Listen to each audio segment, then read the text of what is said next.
Greetings, Lake Providence Church family. Thank you for joining me this morning.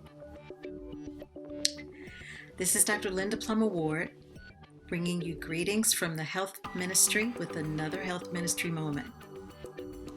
I'm wearing purple today in observance of Alzheimer's disease. Thank you to those of you who joined us yesterday for our Facebook Live presentation. If you were not able to do so, you can find this very interesting and informative recorded session on our Facebook page at LPMBC Health Nashville. We encourage you to take a picture in purple and post it to your social media page with hashtag Purple in Praise and hashtag LPMBC Health Nashville in observance of Alzheimer's disease, for those who suffer from it and the caregivers as well. There have been a few COVID-19 headlines this week. First of all, the CDC announced on Monday that people who have been exposed but have no symptoms did not need to be tested. Now, that did not sit very well with the medical community. The director of the CDC then softened his recommendation and said that people who have been exposed to patients positive for COVID-19 may be considered for testing. In addition, he said that more emphasis is now being placed on people with symptoms who are in long-term facilities, nursing homes, or who are more vulnerable to infection. The science says that asymptomatic people should be tested, especially if they know they're exposed, because they can spread the disease. Nashville will continue to test those who want and who need a test for free at its 3 centers located at the Nissan Stadium Lot N, Meharry Medical College at 918 21st Avenue, and the former Kmart at 2491 Murfreesboro Road. Also in the headlines was the fact that Nashville has shown some improvement. The data for Nashville and Davidson County show that the spread of the virus is slowing down. Our report is not good, but it is improved. The more we continue to practice public health recommendations to slow the spread of COVID-19, the quicker we can reopen businesses, schools, and churches with much less risk of another COVID-19 surge. Beginning September 1st, we will progress to a modified phase 2, but it'll be 2.1. We're not going to go to phase 3 yet. The specific guidelines will be announced on September 1st, and after that, you can find more information about the specifics of that at the website asafenashville.org. That's one word, asafenashville.org. Another headline involved reinfection. This was reported in Hong Kong by the news on Thursday.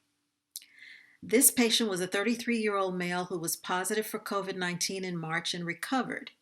He later traveled without symptoms, but testing was required at the Hong Kong airport, which showed that he had been reinfected with COVID-19. A similar case was reported in Nevada on yesterday. This was also a man in his 30s who previously tested positive, had symptoms, and recovered.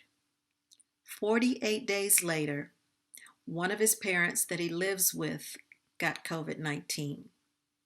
He developed symptoms and tested positive again. He had a more severe form of the disease the second time, requiring hospitalization and oxygen administration, whereas the first guy in Hong Kong had a milder form of the disease the second time.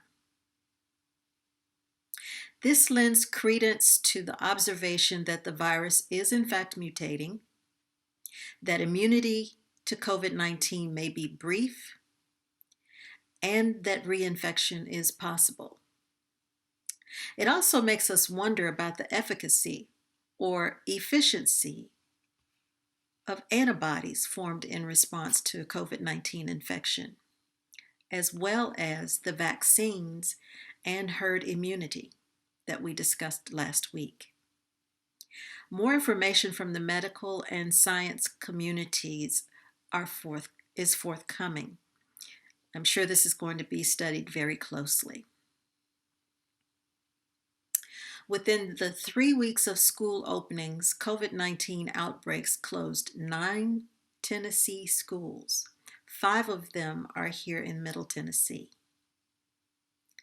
Interestingly, the American Academy of Pediatrics reports that Tennessee leads the nation in the percentage of COVID-positive children under age 18. So what do we know?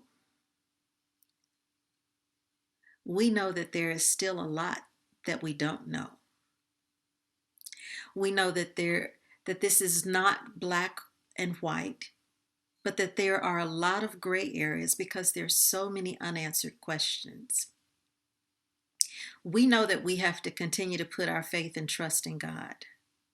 While we have no cure, we know that we have public health practices and tools that are proven to slow the spread and limit the amount of morbidity and mortality, or the amount of sickness and death from this disease.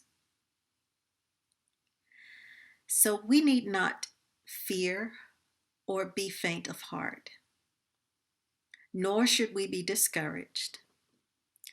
That sounds like a song. By His grace, we move forward together with knowledge, wisdom, and discernment that He's blessed us with. Our faith, courage, and perseverance will keep our heads high and motivate us to keep putting one foot in front of the other. We know that we are covered by His unconditional love, as evidenced by His grace and mercy toward us. So again, I submit to you today, be safe, be healthy, and stay prayed up.